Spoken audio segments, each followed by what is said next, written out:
के जंगल में टुनटुनी चिड़िया अपनी माँ टूनी चिड़िया के साथ रहती थी। बचपन से ही टुनटुनी चिड़िया के कान बड़े बड़े थे। अपने बड़े कान होने की वजह से टुनटुनी चिड़िया दूर से होने वाली बातों को भी सुन लेती थी। एक दिन पिंकी चिड़िया अपनी सास की बुराई लूसी कबूतरी से कर रही थी। उस समय टुनटुनी चिड़िया अपनी डाल पर बैठी थी। दूर होने की वजह से पिंकी चिड़िया टुनटुनी चिड़िया को देख नहीं पाती, लेकिन टुनटुनी चिड़िया उन दोनों की बातें साफ साफ सुन रही थी।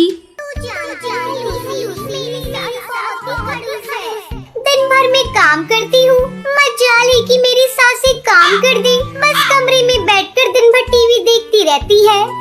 तू ठीक कह रही है पिंकी चिड़िया, मेरी भी सास ऐसी ही है। दिन भर बैठे बैठे गप्पे लड़ाती रहती है अपनी सहेलियों के साथ, और मैं दिन भर घर के काम करती रहती हूँ। जी में आता है सब छोड़ छाड़ कर अपने मायके चली जाऊँ या मैं अपनी सास से अलग हो जाऊँ। वो दोनों अपनी अपनी सास की बुराई काफी देर तक करती रहती हैं। इसी बीच टुनटुनी चिड़िया बबली कबूतरी के घर पहुंच जाती है। अरे कहाँ हो बबली कबूतरी, जल्दी इधर आओ, तुम्हारी बहू के बारे में कुछ बताना है। बबली कबूतरी अपनी बहू का नाम सुनते ही दौड़ी दौड़ी वहाँ आती है। क्या बात है टुनटुनी चिड़िया, तुम मेरी बहू के बारे में क्या बताना चाहती है? तुम्हें पता है बबली कबूतरी, तुम्हारी बहू तुमसे अलग होना चाहती है। आज मैंने सुना वो पिंकी चिड़िया से इस बारे में बात कर रही थी। वो तुम्हारी बहुत बुराई कर रही थी। तुम्हें तो पता ही है बबली कबूतरी, मैं अपने बड़े कानों की वजह से दूर से ही पक्षियों की बातें सुन लेती हूँ। तभी लूसी कबूतरी वहाँ आ जाती है। दोनों सास बहू में लड़ाई शुरू हो जाती है। फिर मौका देखकर टुनटुनी चिड़िया वहाँ से रफू चक्कर हो जाती है। इस तरह दिन गुजर रहे थे। एक दिन टुनटुनी चिड़िया की माँ टूनी चिड़िया अपने पति टुन्नू चिड़ा से कहती है, सुनो जी, कब तक हम लोग अपनी बेटी टुनटुनी चिड़िया को घर में बिठाए रखें? अब उसके हाथ पीले कर देने चाहिए। मैं भी यही चाहता हूँ टुनटुनी चिड़िया कि जल्दी से शादी हो जाए, पर क्या करूँ, जहाँ भी जाता हूँ सभी टुनटुनी चिड़िया के लंबे कानों की वजह से मना कर देते हैं। अब सब ऊपर वाले के हाथ में है, जब उसकी मर्जी होगी तब हमारी टुनटुनी की शादी हो जाएगी। इस तरह समय गुजरने लगता है। एक दिन टूनी चिड़िया के घर उसकी सहेली सुंदरी कौवी आती है। आओ आओ सुंदरी कौवी, कैसे आना हुआ? क्या बताऊं टूनी चिड़िया, मैं अपने बेटे कालू कौवे के लिए कोई संस्कारी चिड़िया ढूंढ रही हूँ। तुझे तो पता है आजकल की मॉडर्न चिड़िया के बारे में, शादी करके आते ही घर में आग लगाना शुरू कर देती हैं। अचानक मुझे तेरी बेटी टुनटुनी चिड़िया की याद आई, सो मैं तेरे पास चली आई। मैं टुनटुनी चिड़िया को अपने घर की बहू बनाना चाहती हूँ।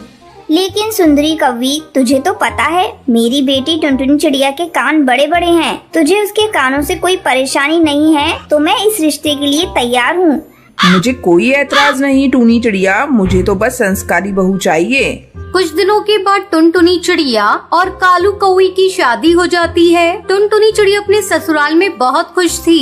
एक दिन उसकी सास उससे कहती है, टुनटुनी बहू चल आज चलकर शॉपिंग करते हैं, बहुत दिन हो गए शॉपिंग करने नहीं गए।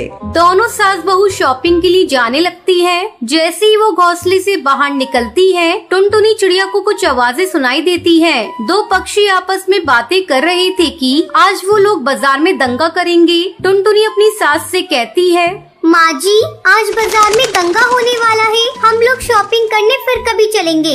अरे टुनटुनी चिड़िया, तू पागल हो गई है क्या? ये क्या अनाप शनाप बोल रही है? तुझे कैसे पता आज जंगल के बाजार में दंगा होने वाला है? माँ जी, आपको तो पता ही मेरे कान बड़े बड़े हैं, मैं दूर की बातों को सुन लेती हूँ। अब ज्यादा बहस मत करिए, जल्दी घर के अंदर चलिए। दोनों सास बहू घोंसले के अंदर चली जाती हैं। थोड़ी देर बाद कालू कौवे का फोन आता है। वो बताता है कि बाजार में दंगा हो गया है, काफी पक्षी मारे गए हैं। जब सुंदरी कौवी अपने बेटे के मुंह से बात सुनती है तो वो टुनटुनी चिड़िया को धन्यवाद देती है। इस तरह टुनटुनी चिड़िया आने वाले खतरे से पहले ही सभी को आगाह कर देती थी। वो अपने बड़े कान देने के लिए भगवान का शुक्रिया अदा करती है और खुशी खुशी अपना जीवन बिताने लगती है।